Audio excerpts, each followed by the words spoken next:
और चीन के झूठ को बेनकाब करती इस वक्त की बड़ी खबर। अमेरिकी मीडिया ने चीन की पोल खोलते हुए कहा है कि एलएसी पर भारत के मुकाबले चीन की सेना फ्लॉप साबित हुई है।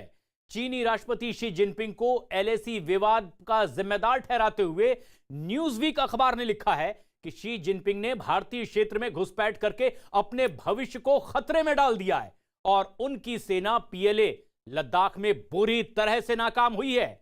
अमेरिकी अखबार ने लिखा है कि साल 2012 में जिनपिंग के कम्युनिस्ट पार्टी का महासचिव बनने के बाद भारतीय सीमाओं पर चीन की घुसपैठ बढ़ी और अखबार ने यह भी लिखा कि करीब 45 साल बाद 15 जून को चीनी सेना ने गलवान घाटी में घुसपैठ कर भारत को चौंका दिया था और करीब 20 भारतीय सैनिक इसमें शहीद हुए, जो बात भारत ने कबूल की थी। लेकिन भारत ने भी 60 चीनी सैनिकों को मौत के घाट उतार दिया है और यह बात तो भारत कहता रहा, लेकिन अब दूसरे देश भी इस बात को मान रहे हैं। पिछले महीने की शुरुआत में आधी शताब्दी में पहली बार भारत ने चीन के खिलाफ आक्रामक रवैया अपनाया और ऊंचाई वाले ठिकानों को चीन के कब्जे से छीन लिया है। दक्षिण के चीन 3 विवादित क्षेत्रों में भी अब छिन जाने के बाद चीनी सैनिकों ने भारतीयों को रोकने की कोशिश की, लेकिन वो नाकाम रहे और यह बात अमेरिका का अखबार कह रहा है। जो बात भारत कहता रहा, अब विदेश भी इस बात को मानने को मजबूर है और लगातार इस तरह की खबरें आती रही। हमारे सहयोगी लगातार उन इलाकों में मौजूद हैं जहां सीमावर्ती इलाकों पर चीन की बुरी नजर थी, लेकिन भारत के जांबाज उन्हें पीछे हटने पर मजबूर करते जा रहे हैं। लद्दाख में मौजूद है इस वक्त हमारे सहयोगी संदीप। संदीप, ये बात तो भारत लगातार कहता रहा कि भले ही मां भारती की रक्षा के लिए 20 जवानों को अपनी प्राणों की आहुति देनी पड़ी, लेकिन उनके नापाक मंसूबों को नाकाम करते हुए उन्हें बड़ा नुकसान भारत ने पहुंचाया है। और यह बात अब भारत नहीं कह रहा, बल्कि अमेरिका ने भी चीन के झूठ को बेनकाब कर दिया है। क्या अब जाहिर होगा, क्या संदेश दुनिया में जाएगा? देखिए, ये तो साफ हो चुका है प्रशांत कि अगर भारतीय सेना के अगर 20 सैनिक जो है उस रात को शहीद हुए गलवान में, तो ऐसा तो हो नहीं सकता कि चीन का एक भी सैनिक जो है नहीं मारा गया होगा। जाहिर सी बात है कि चीन हमेशा से ही इन सब चीज़ों को, इन सब खबरों को छिपाता आया है। चाहे हम लोग 1967 की वॉर की बात करें, चाहे इससे पहले 62 की बात करें, जो उनकी तरफ से फैक्ट्स पेश किए जाते हैं उन सब में हमेशा बहुत झोल होता है, यानी कि उसमें बहुत ज़्यादा एक्यूरेसी नहीं होती है। खुद जो है अमेरिका ने भी इससे पहले, अभी तो जो रिपोर्ट आई है वो 60 की आई है, जो वहाँ के जो न्यूज़पेपर हैं और जो वो लोग छाप रहे हैं। इससे पहले, सबसे पहले 35 मारे जाने की खबर जो है अमेरिका के इंटेलिजेंस रिपोर्ट्स में इस बात का खुलासा हुआ था। जब हमारे 20 शहीद हुए, चीन ने अपना एक भी क्लेम नहीं किया, तो सबसे पहले अमेरिकन वेबसाइट ने ही जो है इसको क्लेम को किया था कि चीन के जो है 35 जो है जो सैनिक उस क्लैशेस में मारे गए। जाहिर सी बात है कि चीन हमेशा झूठ बोलता है, लेकिन कुछ दिन पहले ही उसका झूठ प्रशांत सामने भी आ गया कि जिस तरीके से पूरा ग्रेवयार्ड हम लोगों ने देखा तस्वीरों में, ये साफ करता है कि चीन जो है वो लड़ाई लड़ने के लिए अपने सैनिकों का इस्तेमाल तो करता है, लेकिन उसको जो है ये कह सकते हैं कि रेस्पेक्ट जो देनी चाहिए होती है वो चीन कभी नहीं देता। और इस वजह से जो है पूरी दुनिया में चीन पहले से ही बदनाम है और ये धीरे धीरे और सच्चाइयां बाहर आएंगी, क्योंकि वहाँ के लोग जो है बहुत परेशान हैं चीन की सेना से, शी जिनपिंग की सरकार से। हालांकि वहाँ पे कोई बोल नहीं सकता, आवाज़ नहीं निकाल सकता, लेकिन सोशल मीडिया के जरिए बहुत सारी चीज़ें ऐसी सामने आ रही हैं कि खुद चीन के लोग भी परेशान हैं और आवाज बुलंद की जा रही है। लेकिन चीन का यह झूठ अब पूरी दुनिया में बेनकाब होता जा रहा है कि किस तरह से भारत के जवानों से भिड़ने की कोशिश की और उसे मुंह की खानी पड़ी थी, और 20 जवानों ने जो शहादत दी थी मां भारती की रक्षा में, उससे कई गुना ज्यादा चीन को भी नुकसान हुआ था। लेकिन इस तरह की हरकत उसे नुकसान ही पहुंचा रही है, क्योंकि अब सिर्फ भारत से टकराकर ही नहीं, बल्कि दुनिया के कई देश भी उसके खिलाफ इसी तरह से आ रहे हैं। और इसी से जुड़ी एक और बड़ी खबर, हिंद महासागर में चीन की बढ़ती गतिविधियों के बीच में अमेरिका ने चीन को एक और बड़ा झटका दिया है। हिंद महासागर में शांति और सुरक्षा के लिए अमेरिका ने मालदीव के साथ एक रक्षा सौदा किया है। अमेरिका के दक्षिण पूर्व एशिया के लिए उप सहायक रक्षा मंत्री और मालदीव की रक्षा मंत्री ने रक्षा समझौते पर हस्ताक्षर किए हैं। हिंद महासागर में मालदीव और दूसरे देशों के रिश्ते भी अब भारत और चीन दोनों के लिए बेहद अहम रहे, और ऐसे में रक्षा सौदा चीन के लिए एक बड़ा झटका माना जा रहा है। और इस इलाके में कूटनीतिक रणनीति के तहत भारत ने भी मालदीव को आर्थिक पैकेज दिया है। हिंद महासागर में मालदीव, श्रीलंका और बांग्लादेश की भी बेहद अहम भूमिका है, लेकिन यह एक बड़ा झटका चीन के लिए माना जाएगा।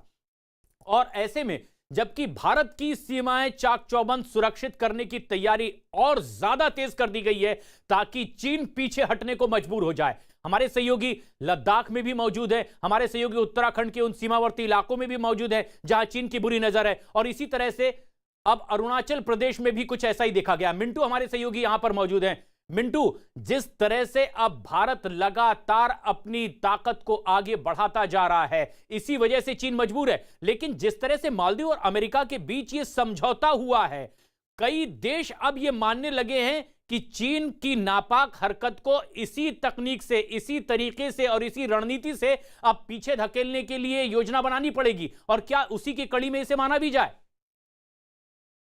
जी, आप सही कहा। जो मालदीव में जो हिंद महासागर में जो हो रहा है, इस तरीके से हमारे आपके बगल हमारे अरेबियन सी में भी हो रहे हैं। तो ये सब हलचल जो अभी अमेरिका में जो इलेक्शन होने वाले हैं, जो डोनाल्ड ट्रम्प हमारा साथ दे रहे हैं, जिस तरह से हमेशा चीन को करते हैं, और चीन सोचते हैं हमें कि हम कमजोर है, लेकिन इस बार ये नए भारत ने दिखा दी कि हम भारत क्या है और हमारे भारतीय सेना को जो चाहिए। आप देख सकते हैं स्पेशल फोर्स जो एसटीएफ के जवान जो रवाना हो रहे हैं उत्तराखंड और लद्दाख की ओर, इस तरफ अरुणाचल में आप देखा जाए तो एसएसबी आईटीबीपी तो हमेशा है, हिमवीर सेना।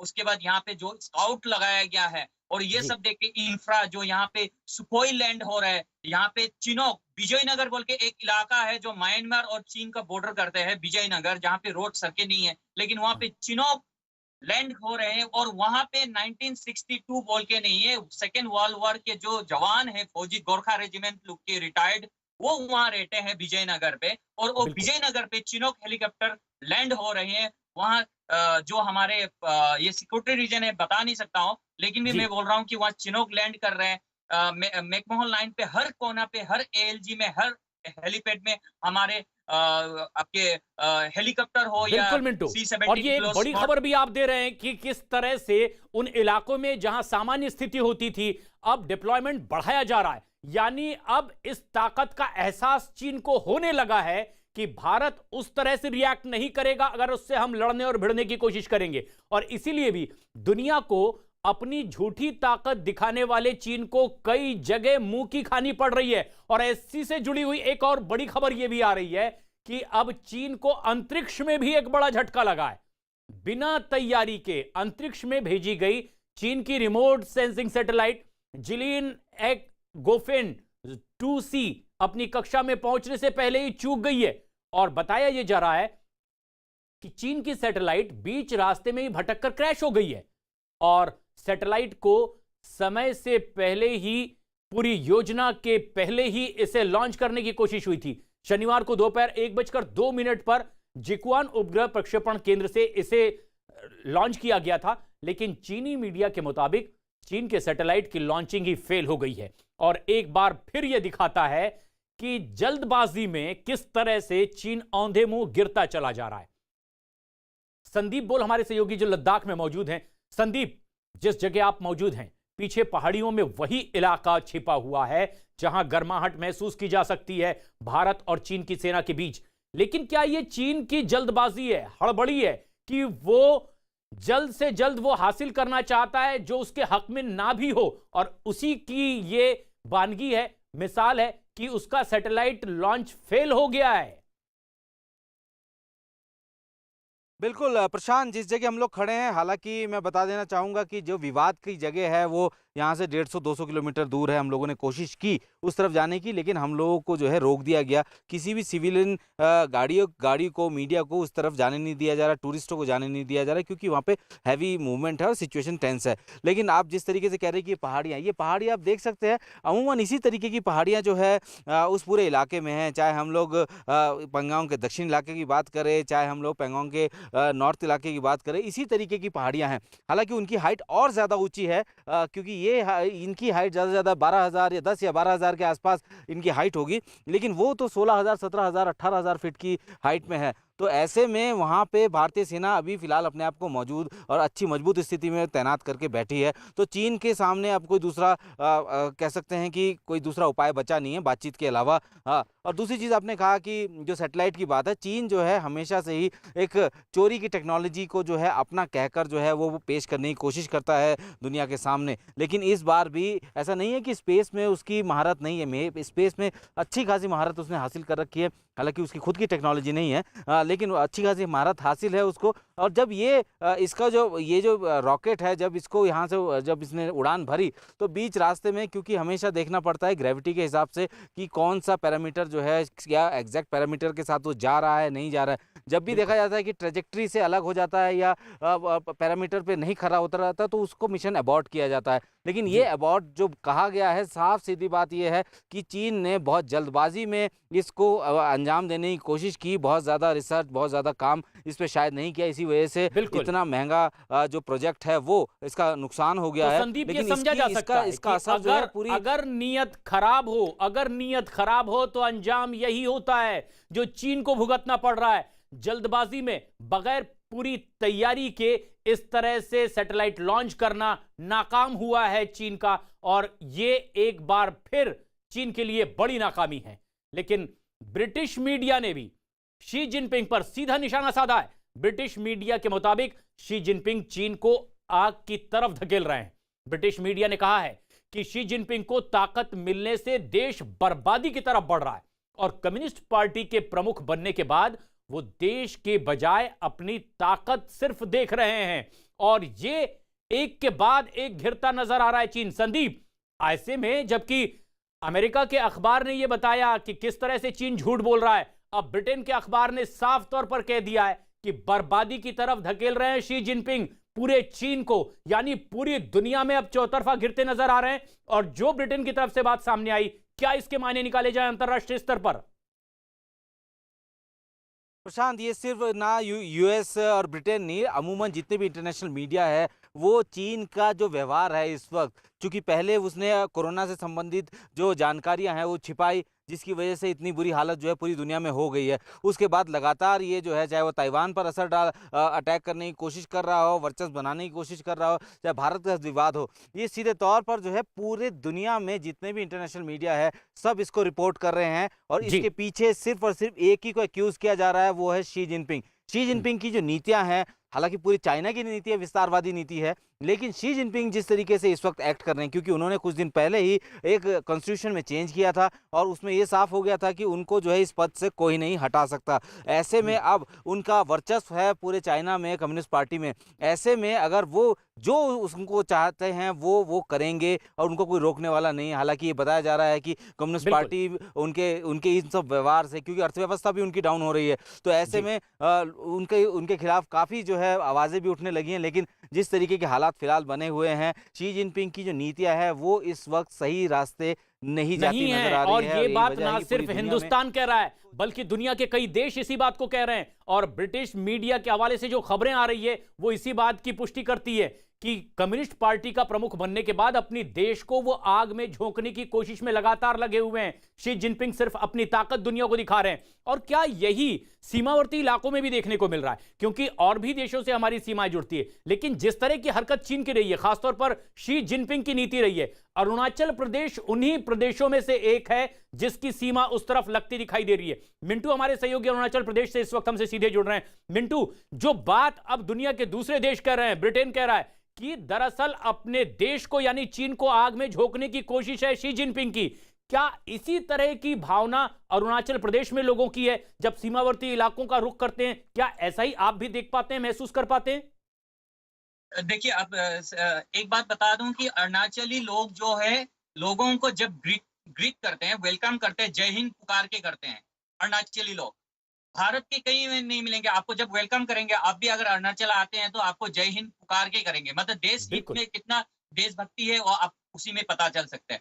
और 1962 की लड़ाई पे जितना अरुणाचली लोगों ने बॉर्डर पे जितना किया, जैसे कि आप तवांग वेल में आप देख सकते हैं, लूरा एंड सेरा का जो कहानी है, जो जसवंत सिंह का साथ इस बार मूवी भी बना है इस बार। तो इस तरह से ये लोग तो उस दिन भी नकार दिया है कि हमारे 5 युवाओं को आपने अगवा किया और हमारे बेल्ट से किया। और हम बिल्कुल। अरुणाचली कभी तिब्बत को चाइना नहीं बोलते हैं, वो तिब्बती है। आप मालूम है ये बारे को। और मेन विषय हो गया तवांग बेल्ट को। आपको और एक मैं बता दूं प्रशांत जी, तवांग में जो मोनेस्ट्री है वर्ल्ड की सेकंड लार्जेस्ट मोनेस्ट्री है तवांग में। बिल्कुल। तो वो कब्जा करने के लिए चीन का इरादा है, लेकिन यहाँ के लोग कभी नहीं देंगे और हम भी कभी नहीं देंगे, क्योंकि भारत तो की ये कब्जा बलवान करने की नीति जो चीन की रही है, ये उस देश को भी बर्बाद कर रही है, दूसरों के लिए भी नुकसान की वजह बनी है। और सिर्फ भारत ही ये बात नहीं कह रहा, बल्कि अब अमेरिका, ब्रिटेन लगातार इस बात को कह रहे हैं। वहां की मीडिया में ये बात लगातार सामने आ रही है। लेकिन एक और इसी से जुड़ी बड़ी खबर कि किस तरह से रणनीति अब भारत बना रहा है चीन से निपटने के लिए। एलएसी पर तनाव के बीच में भारत ने आगे बढ़ने की रणनीति भी अब तैयार कर ली है। चीन को झुकाने के लिए भारत ने एक नया प्लान बनाया है। कोर कमांडर स्तर की जो अगली बैठक होने वाली है, भारत अब इसमें दबाव बनाएगा और फ्रंट फुट पर खड़े होकर बिहेव करेगा। और इसके लिए भारत ने पैंगोंग इलाके में दबदबा भी बना लिया है, अपनी स्थिति को और बेहतर कर लिया है। भारत ने उस इलाके में अपने आप को और मजबूत किया है। और भारत की रणनीति यह है कि अप्रैल से पहले की स्थिति में जाने के लिए चीन को मजबूर किया जाए। और इस बात की मांग लगातार भारत करता रहा है, लेकिन इस बार पूरी तैयारी से, क्योंकि अब ऐसा करने पर चीन को मजबूर होना पड़ेगा। तो इस बार भारत चीन को पूरी तरह से घेरने और उसे सबक सिखाने के लिए तैयार है। हम आपको समझाते हैं कि ऐसा क्या किया है भारत ने, भारत की रणनीति आखिर क्या है कि चीन को अब घुटने टेकने ही पड़ेंगे, अपनी जिद छोड़नी ही पड़ेगी।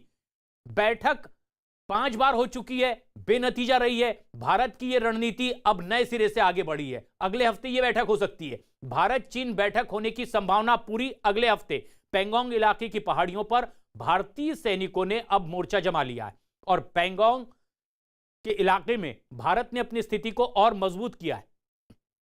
और बैठक से पहले ही चीनी सेना पर भारतीय सेना ने दबदबा भी कायम कर लिया है। चोटी पर भारतीय सेना की मौजूदगी से चीन अब बैकफुट पर चला गया है और ऐसे में बैठक में अब चीन पर दबाव बनाने की पूरी कोशिश भारत की होगी और अप्रैल में होने जो स्थिति थी उस स्थिति में जाने के लिए भारत चीन को मजबूर कर सकता है। जो बात लगातार कहता भी रहा है, एलएसी पर चीन को सेना कम करने के लिए कहता रहा है भारत लगातार। और अब जबकि एक नई योजना भारत की है, एलएसी पर भारतीय सेना ने अपनी स्थिति को अब बेहतर किया है, मजबूत किया है। पैंगोंग लेक के नॉर्थ बैंक पर चीन ने फिंगर 5 और फिंगर 6 पर बेस जरूर बना लिया है, लेकिन भारतीय ने चोटियों पर कब्जा किया हुआ है और भारत के जाबाज वहां पूरी तरह से तैनात है। और इसी वजह से भारत को इस पूरे मसले में अब बढ़त मिली हुई है। ऊंचाई पर सेना मौजूद है और भारत का अब अपर हैंड इस पूरे मुद्दे पर है और चीन की सेना बैकफुट पर चली गई है। यहां भारत ने चीन की साजिश को पूरी तरह से नाकाम कर दिया है, क्योंकि चोटियों पर अब भारतीय जाबाजों ने कब्जा कर लिया है पूरी तरह से। हम आपको बताते हैं कि दरअसल वहां हालात क्या हैं, जिसकी ना सिर्फ हिंदुस्तान और चाइना में बल्कि पूरी दुनिया में बातचीत हो रही है। ग्राफिक्स के जरिए इन बातों को समझिए, तस्वीर हम आप तक पहुंचा रहे हैं कि जमीनी हकीकत क्या है। दरअसल पैंगोंग लेक का नॉर्थ बैंक 8 फिंगर्स में बटा हुआ है। उंगलियों की तरह ये पहाड़ियों की चोटियां दिखाई देती है, ऊंची ऊंची, लंबी लंबी, जो फिंगर 8 से लेकर 8 तक के है। इन फिंगर्स में फिंगर 4 तक तो भारत का कब्जा लगातार रहा। भारतीय सेना यहां लगातार अब डटी हुई है, जबकि फिंगर 5 के पास में चीन ने अपनी नापाक हरकतों से निचले तलहटी इलाकों में अपना बेस कैंप बना लिया और इस तरह से फिंगर 6 के पास भी चीन के बेस कैंप बनने की खबर आई है। लेकिन वहां चीन के कुछ बोट भी देखे गए हैं। झील में, तटीय इलाके में चीन के 2 बोट देखे गए थे और तस्वीरों में भी आप देख सकते हैं फिंगर 6 के पास की यह हालत है। लेकिन इसके बाद चोटियों पर भारतीयों ने कब्जा जमाना शुरू कर दिया है। ये वो 2 बोट जो पिछले दिनों दिखाई दी थी, लेकिन अब खबर यह आ रही है कि इन बोट की मूवमेंट यहां नहीं है, यानी कि अपनी बोट पीछे लेने को और चीन पीछे हटने को मजबूर हुआ है, क्योंकि चोटियों पर अब भारत के जांबाज काबिज हो चुके हैं और वर्चस्व भारत का है। फिंगर 5 की चोटी ऊंची होने की वजह से इलाके की स्थिति यहां भारत के पक्ष में ज्यादा मजबूत है। भले ही तलहटी इलाकों में चीन ने अपनी पैठ की कोशिश की हो, लेकिन भारतीय सेना यहां पूरी तरह से तैनात है। भारतीय सेना के कैंप भी यहां पूरी तरह से मौजूद दिखाई देते हैं। इसके अलावा आईटीबीपी का कैंप भी यहां पर लग चुका है और भारत ने यहां सड़क भी बनाया है। तस्वीरों में भी आप देखकर समझ पाएंगे कि किस तरह से भारत के जवान जहां मौजूद हैं वो बेहद स्ट्रांग पोजीशन पे भारत को लाते हैं और तस्वीरों में वो सड़क भी हम आपको दिखाएंगे जहां से होते हुए चोटियों तक पहुंच चुके हैं भारत के जवान। भारतीय सेना के जवान यहां पर तैनात हैं अपनी स्थिति को मजबूत किए हुए और साफ है अब कि चीन की सेना के पास पीछे हटने के अलावा कोई रास्ता नहीं बचा है, क्योंकि भले ही तराई वाले इलाकों में आगे बढ़ने की कोशिश चीन की तरफ से की गई, लेकिन भारतीय सेना की यह मौजूदगी देखिए। चोटियों पर भारत की सेना काबिज और भारतीय कैंप भी यहां दिखाई दे सकते हैं। इसीलिए जहां जहां जबरदस्त घुसपैठ करने की कोशिश चीन ने की थी वहां उसे पीछे हटना ही पड़ेगा और जो अगली बातचीत होगी, इसीलिए चीन इस बात को मजबूर होगा कि जो भारत कह रहा है उसे काफी हद तक वो मान ले, इसी में उसकी भलाई होगी। अब हम आपको दिखा रहे हैं कि भारतीय सेना ने यह कामयाबी आखिर कैसे हासिल की है और कैसे इस इलाके में चीन को भारत ने मात दिया है। पैंगोंग लेक के नॉर्थ बैंक पर फिंगर 5 के नीचे चीन है, जबकि चोटी पर भारत की सेना काबिज है। वहीं फिंगर 6 पर नीचे के इलाके में चीन की मौजूदगी है, लेकिन इसकी चोटी पर भारतीय जवानों ने कब्जा जमाया हुआ है और यही चीन के लिए परेशानी का सबब है सबसे ज्यादा। ऐसे में नीचे मौजूद चीन के कैंप भारतीय सेना के निशाने पर बने हुए हैं। फिंगर 4 की चोटी पर भी भारतीय सैनिक काबिज हैं और साथ ही साथ फिंगर 3 की चोटी पर भी भारतीय जवानों ने अपना कब्जा जमाया हुआ है। पैंगोंग लेक के साउथ बैंक पर ब्लैक टॉप पर भी भारतीय सेना लगातार अपना कब्जा जमाए हुए है। चोटी से चीन के कैंप पर भारत की पैनी नजर बनी हुई है और इसीलिए चीन परेशान है। भारतीय सेना के आगे अब चीन पूरी तरह से बेबस दिखाई दे रहा है। फिंगर 4 गंवा दिया है चीन ने, ऐसा उसे महसूस होता है, लेकिन चीन ने फिंगर 5 पर झील के एकदम नजदीक में एक बड़ा मिलिट्री बेस भी तैयार किया है और अंदेशा यह जताया जा रहा है कि चीन इस कैंप से बायोलॉजिकल वेपन का इस्तेमाल कर सकता है। इसका इशारा चीन की सरकारी मीडिया भी दे चुकी है कि चीन बायोलॉजिकल वेपन इस्तेमाल करने की तैयारी में जुटा हुआ है। चीन का सरकारी अखबार ग्लोबल टाइम्स उसी वक्त से जंग की लगातार धमकी देता रहा है जब से मॉस्को में दोनों देशों के विदेश मंत्रियों के बीच शांति बहाली पर सहमति बनती रही, बातचीत होती रही। लेकिन चीन की सरकार का यह माउथपीस ग्लोबल टाइम्स ने इशारे में यह बात कह दी है। खुद संपादक ने इशारों में भारतीय सेना पर कोरोना अटैक की धमकी दी थी। चीन के सरकारी मीडिया ने खुलेआम वायरस वॉर की धमकी दी है। सवाल ये कि क्या चीन एलएसी पर कोरोना बम ले आया है और क्या यह कोरोना बम नए मिलिट्री बेस में रखा गया है। यह तो तय है कि चीन कोरोना को युद्ध में इस्तेमाल करने के लिए हथियार बना चुका है, जिसका खुलासा अमेरिका के प्रोफेसर डॉक्टर फ्रांसिस बॉयल ने किया है। It appears the coronavirus that we're dealing with here is an offensive biological warfare weapon that leaked out of that Wuhan BSL-4. I'm not saying it was done deliberately, but there have been previous reports of problems with that lab and things leaking out of it. And I'm afraid that is what we are dealing with today. International खुफिया एजेंसियों के मुताबिक इस बात की पक्की report है कि चीन बायो वेपन यानी वायरस वाले हथियार बना चुका है और अब अंदेशा है कि वो इनका इस्तेमाल एलएसी पर कर सकता है।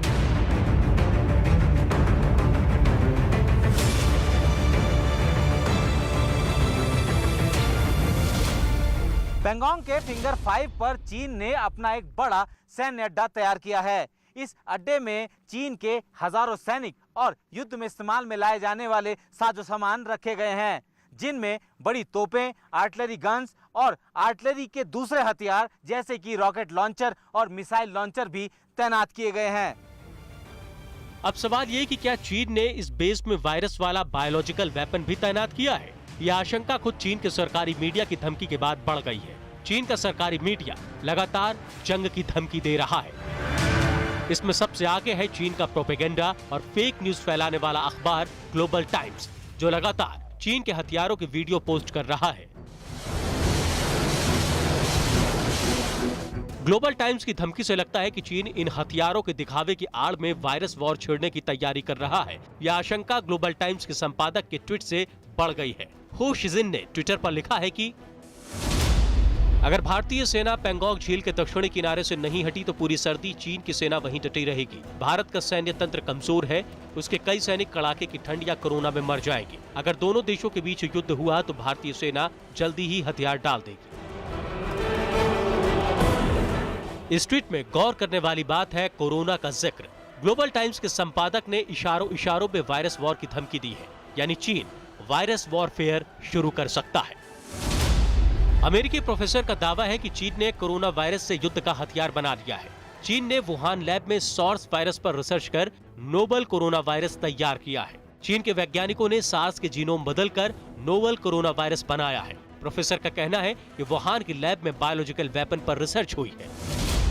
It does seem to me that the Wuhan BSL-4 is the source of the coronavirus. Yes, and my guess is that they were researching SARS and they weaponized it further by giving it gain of function properties, which means it could be more lethal. And indeed, the latest report now is its 15% fatality rate, which is more than SARS, and 83% infection rate. So typical gain of function, it travels in the air. So it could reach out maybe 6 feet or more from someone emitting a sneeze or a cough. Likewise, this is a specially designated WHO research lab. So the WHO is in on it, and they knew full well what was going on there. America के लिए biological weapons act तैयार करने वाले doctor Francis ने यह भी दावा किया है कि चीन ने पूरी दुनिया में वायरस फैलाकर टेस्ट किया और अमेरिका अभी तक उसकी मार झेल रहा है।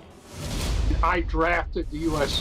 domestic implementing legislation for the Biological Weapons Convention that was approved unanimously by both houses of the United States Congress, signed into law by President Bush Sr., that it appears the coronavirus that we're dealing with here is an offensive biological warfare weapon that leaked out of that Wuhan BSL-4.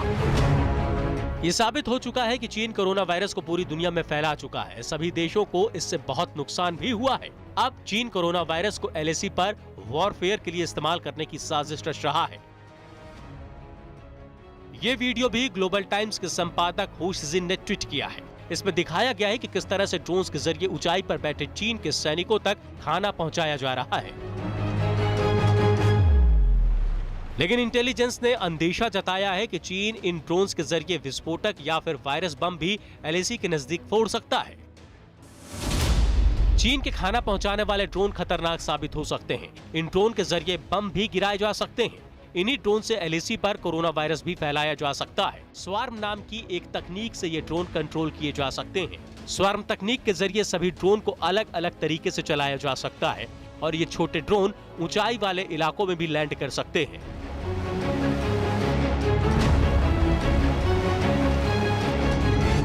चीन का अखबार global times आए दिन जंग की धमकी दे रहा है, लेकिन अब इशारों इशारों में वायरस युद्ध की धमकी भी दी गई है। इसके पीछे वजह है चीन की लगातार हार। चीन की चौथी उंगली कटकर भारत के कब्जे में आ चुकी है। हथियारों के साथ LAC पर बैठा चीन दर्द से करा रहा है और इसीलिए चीन का मीडिया वायरस वॉर की धमकी दे रहा है।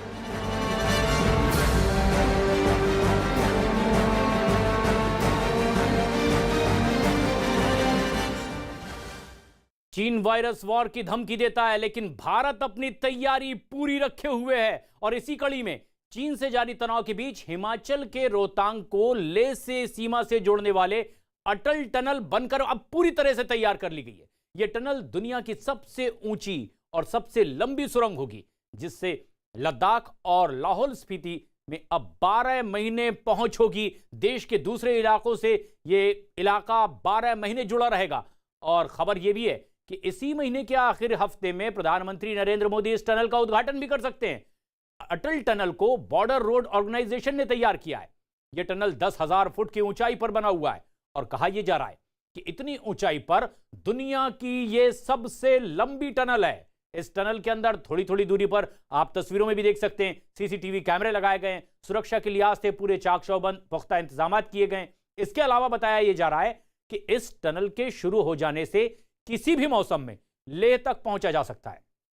यानी बर्फबारी के वक्त जब मुश्किल होता था यह रास्ता, अब आसान होगा। बर्फबारी में भी यह टनल मजबूती से डटी रहेगी और लगातार वहां तक पहुंचा जा सकता है जहां तक हमारी हक की जमीन है। इतना ही नहीं, इस टनल से सेना को भी काफी मदद मिलने वाली है, क्योंकि इसके जरिए मनाली से लेह की दूरी करीब 46 किलोमीटर अब कम हो जाएगी और सेना बर्फबारी के बीच में भी आसानी से एलएसी पर पहुंच पाएगी, जो हर मौसम में पहले मुमकिन नहीं था। इतना ही नहीं, इस टनल के जरिए सीमा पर किसी भी तरह का सामान पहुंचाना भी अब बेहद आसान हो जाएगा। करीब 10 साल में यह बनकर के पूरी तरह से टनल तैयार हो पाई है और 8.8 किलोमीटर की इसकी लंबाई मानी जा रही है। 2000 में तत्कालीन प्रधानमंत्री अटल बिहारी वाजपेयी ने इस सुरंग के निर्माण की घोषणा की थी और इसीलिए भी उनके नाम पर इसका नाम रखा गया अटल टनल। ये काफ़ी महत्वपूर्ण टनल है क्योंकि एक तो 10,000 फीट के एल्टीट्यूड पर है और रोहतांग पास के नीचे बनाई गई है। रोहतांग पास में हैवी स्नोफॉल होने के कारण और एवलांच एक्टिविटी होने के कारण ये रोड करीब 6 महीने जो है के लिए कट ऑफ हो जाती थी और वहाँ उस क्षेत्र के लोग जो हैं 6 महीने तक पूरे देश से कट ऑफ हो जाते थे। अब ये जो है उनको 12 महीने की लाहौल स्पीति को कनेक्टिविटी मिलेगी, तो इस पॉइंट ऑफ व्यू से बहुत इंपॉर्टेंट है। प्लस जो हमारा ले जाने का रास्ता है आगे मनाली से सरचू से हम ले जाते हैं, उस रूट में कुल 4 पास थे, 4 में से रोहतांग पास एक है, इसके अंदर टनल बन गई। तो मौसम की मार से अब रास्ता बाधित नहीं होगा, 12 महीने रास्ता खुला रहेगा। लेकिन उधर एलएसी पर चीन के साथ चल रहे गतिरोध के बीच में भारतीय वायुसेना चीन से लगी हुई सीमाओं पर अपनी स्थिति को और ज्यादा मजबूत करने में जुट गई है और इसके लिए सेंट्रल एयर कमांड के प्रमुख एयर मार्शल राजेश कुमार ने उत्तराखंड के मुख्यमंत्री त्रिवेंद्र सिंह रावत से मुलाकात की है। वायुसेना अधिकारी ने राज्य के पर्वतीय इलाकों में एयर डिफेंस रडार और लड़ाकू विमानों के उतारने के लिए जमीन की उपलब्धता पर चर्चा की है, मांग की है। और उत्तराखंड की सीमा चीन और नेपाल से लगी हुई है। नेलांग, धौथल, माना, बड़ाहोती, जोहार घाटी, ये वो इलाके हैं, व्यास घाटी, जहां से चीन साफ नजर आता है और चीन भी इन इलाकों पर नजर गड़ाए हुए। ऐसे में यहां जमीन मिलने से उत्तराखंड के चमोली, पिथौरागढ़ और उत्तरकाशी में एयर डिफेंस रडार और एडवांस लैंडिंग ग्राउंड जैसी सुविधाएं भी अब लगा दी जाएंगी और वायुसेना को काफी मदद इससे मिलने वाली है। एयर मार्शल ने पतनगर, जौलीग्रांट और पिथौरागढ़ हवाई अड्डों का विस्तार करने के लिए भी अब चौखुटिया में एक हवाई अड्डे के लिए जमीन देने का भी आग्रह किया मुख्यमंत्री से। और खुद उत्तराखंड के मुख्यमंत्री त्रिवेंद्र सिंह रावत ने भी कह दिया है कि राष्ट्रीय सुरक्षा उनके लिए सबसे महत्वपूर्ण है और इसीलिए राज्य सरकार इस पूरे मामले में गंभीरता से काम करेगी। लड़ाई के लिए, आत्मरक्षा के लिए, देश की सुरक्षा के लिए और शांति व्यवस्था के लिए हमको आयुध से परिपूर्ण होना ही पड़ेगा। और इसलिए मैं तो निश्चित रूप से मैं इसके लिए प्रयास करूंगा कि हमारी जो सड़कें हैं, हमारी सेना के हिसाब से उनका डेवलपमेंट होना चाहिए। हमारी सैन्य शक्ति को हमको फ्रंट में रखना चाहिए, उनको ध्यान में रखते हुए अपनी सड़कों का निर्माण करना चाहिए। तो इस तरह भारत अपनी तैयारियों को और पुख्ता किए जा रहा है। सीमा विवाद को लेकर भारत चीन के बीच कोर कमांडर की बैठक अगले हफ्ते होने की उम्मीद की जा रही है और अब तक कोर कमांडर स्तर की 5 बार बैठक हो चुकी है। लेकिन अगर माना जाए तो यह विफल ही रही है, नाकाम रही है, क्योंकि पहली बैठक को छोड़कर सभी बैठकें बेनतीजा ही रही है। लेकिन अगले सप्ताह होने वाली यह बैठक इस बार बिल्कुल अलग होने वाली है। भारतीय सेना ने पैंगोंग के दक्षिण इलाके में कई पहाड़ियों पर क्योंकि कब्जा जमा लिया है, इसलिए हालात अब पहले जैसे नहीं है। चीन को पूरी तरह से भारतीय सेना ने बैकफुट पर धकेल दिया है और इसके बाद उम्मीद यह की जा रही है कि बातचीत की मेज पर अब चीन के तेवर नरम दिखाई दे सकते हैं, उसे घुटने टेकने पड़ सकते हैं, भारत की मानने को बात मजबूर होना पड़ सकता है। और बैठक के दौरान भारत की तरफ से चीन को अप्रैल वाली स्थिति में तुरंत वापस लौटने के लिए एक बार फिर कहा जाएगा, जो मांग भारत लगातार करता रहा है। वहीं इस पूरे इलाके में डिसएंगेजमेंट की भी बात भारत लगातार करता रहा है, लेकिन अब शायद चीन को यह मजबूरी में स्वीकार करना पड़ेगा। जल्द से जल्द और तयशुदा वक्त में इस पर अमल करे। चीन को भारत यह बात कहेगा और अपनी पुरानी मांग एक बार फिर दोहराएगा। साथ ही साथ एलएसी पर सेना के जमावड़े को भी कम करने के लिए भारत चीन से कहेगा। और सूत्रों के मुताबिक जो खबर आ रही है उसमें ब्रिगेड कमांडर की स्तर की इस बैठक में भी चीनी सैन्य अधिकारी इस बात पर दबाव बनाने की कोशिश कर रहे हैं कि पहले भारत अपनी सेना को पैंगोंग के दक्षिण छोर से पीछे हटाए, लेकिन तब जाकर चीन पीछे हटेगा। लेकिन पैंगोंग के नॉर्थ बैंक पर कोई कार्रवाई ना करने की बात अब यहां पर हो सकती है, लेकिन भारत अब पुख्ता स्थिति में, मजबूत स्थिति में, क्योंकि चीन की घेराबंदी के लिए भारत ने एक नई योजना बनाई है। चीन को घेरने के लिए भारत अब रूस, ब्रिटेन और वियतनाम से भी रक्षा सहयोग समझौता करने की योजना बना रहा है। इससे पहले भारत जापान के साथ पहले ही समझौता कर चुका है। इस समझौते से भारत इन देशों के साथ साथ रक्षा सुविधा का इस्तेमाल कर पाएगा। वहीं भारत की सेना इन देशों में अब रक्षा सुविधा भी लेगी और ये अब संबंध और आगे बढ़ते नजर आ रहे हैं।